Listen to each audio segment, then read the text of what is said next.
आज कोल्हापूर महापालिकेच्या वतीनं धूळ प्रतिबंध करण्यासाठी स्प्रिंकलर चालू केलेला आहे.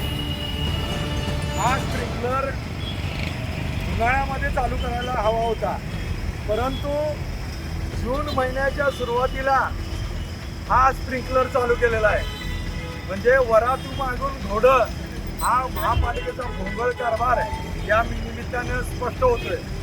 आज पाहिलं तर कोल्हापुरात सर्वत्र पाणी टंचाई आहे. लोकांना आंघोळीला देखील पाणी नाही आणि अशी परिस्थिती असताना महापालिकेने चैन म्हणून गंगावेल चौकात असे कोल्हापुरात अनेक ठिकाणी हे स्प्रिंकलर चालू आहेत. मी महापालिका प्रशासनाचा भोंगळ कारभाराबद्दल निषेध करतो. कोल्हापूरच्या जनतेला पहिला व्यवस्थित पाणी द्या आणि हा स्प्रिंकलर चालू करायचा होता तर उन्हाळ्यात आणि इतर वेळी तुम्ही चालू करायला हवा होता. पावसाळ्याच्या सुरुवातीला जून महिन्यात हा चालू करण्याचं प्रयोजन काय आणि ह्या स्प्रिंकलरवर खर्चाबद्दल लोकांच्या मनात शंका आहे. त्यामुळं याची देखील सखोल चौकशी व्हावी अशी या निमित्ताने मी मागणी करतो. 2 दिवस लोकांना पाण्यासाठी नको तिकडे जायला हेलपाटे मारायला लावले.